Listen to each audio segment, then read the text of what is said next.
welcome back to Crafty Meraki's YouTube channel. Today I am going to be playing with the new release Marrakech Cover Die and doing some foiling techniques because, as you all already know, I don't have a foiling system. So here I have an A2 wide card panel and I am using these double-sided adhesive sheets from Altenew, and I have cut that down to size to match my panel, and I am adhering one part of that sticky sheet on the top of my cardstock panel. Placing the die face down, I am going to run that through the die cut machine, and what this does is creates a sticky layer on the top of this die cut panel. That just makes it ready for some foiling. So I'm going to remove the adhesive, the backing from the adhesive, and just release some of those negative die cut pieces that are stuck in my die. I am not completely releasing them at the bottom. I still have some inlaid in the design because that just creates another organic touch for the card. Now, using some Wow fab foil, I have Aqua Satin and Fuchsia Satin.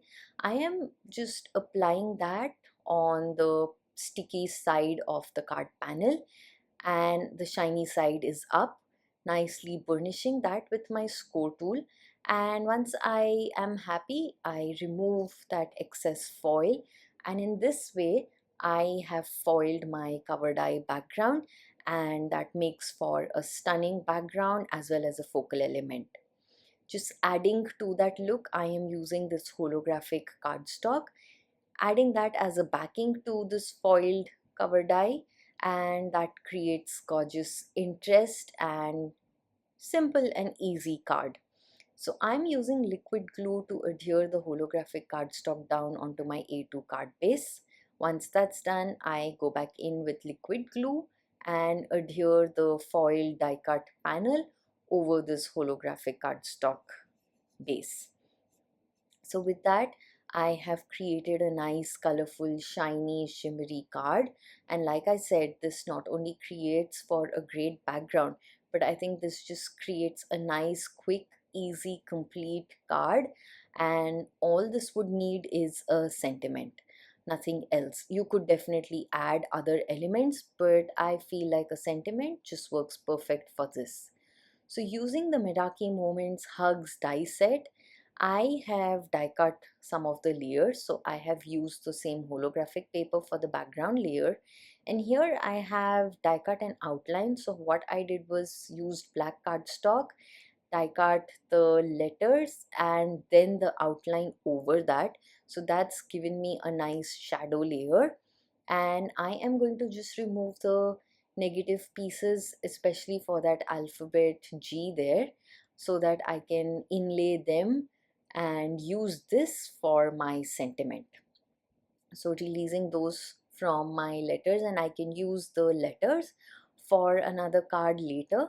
And I like to always keep these in the packaging of my die itself so that they are handy when I am creating another card. Now, more techniques just for a foil look. Now this is not exactly a foil look but a metallic touch, and it ties in with the colors that we already have going on in our card. Since I die cut the word with black cardstock, metallic watercolors are going to come handy here to add shine, shimmer and color.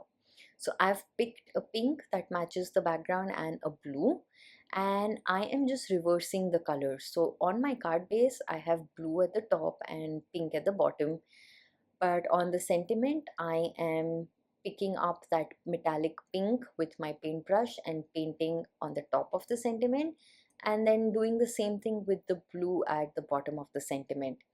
These are metallic watercolor pan set from Altenew again, and I love how shimmery and pearlescent they look. Not pearlescent, I would say shimmery, and that metallic touch over black just shows through even more. So this makes for a really great technique when you want to add slight shimmer and add that touch of bling to your cards. And I like doing this especially to these statement sentiment dies from Crafty Meraki. These are perfect for a focal point, and I absolutely love all of them. The hugs, hello, just a note, all of these work for any season, any occasion cards. And with these new release cover dies, they also come with the hot foil plates. You could just create quick, easy cards and actually create multiple of these. So now I am using some foam tape at the outer layer of the hugs because I want to create dimension between that background and this sentiment focal point. So adding that would really give me that distinguishing layer on my card. Once I have pieces of foam tape down in place, I always like to add a little bit of extra liquid glue just so that nothing falls off my card.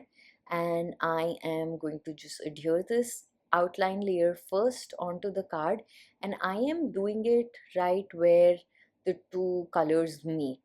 So that's just going to break that monotony of the lines, and I think just looks great for my eye to rest as a focal point. Over this, using liquid glue, I am going to adhere the hugs outline layer, and then I will inlay those other pieces for the letter G, completing the sentiment for the card. So in that way, I have created this card mimicking the look of foiling, but without a foiling system. I really hope that this technique inspires you, gives you ideas for your next cards, and shows you how you could stretch your supplies as well as use specialty cardstocks to create different looks and results. With that said, here is a closer look at my card, and I hope you've enjoyed this tutorial, and I look forward to reading your comments as well as do share your creations on the Meraki Corner, the Facebook group. All the details are in the description box below. Until the next time, take care and bye-bye.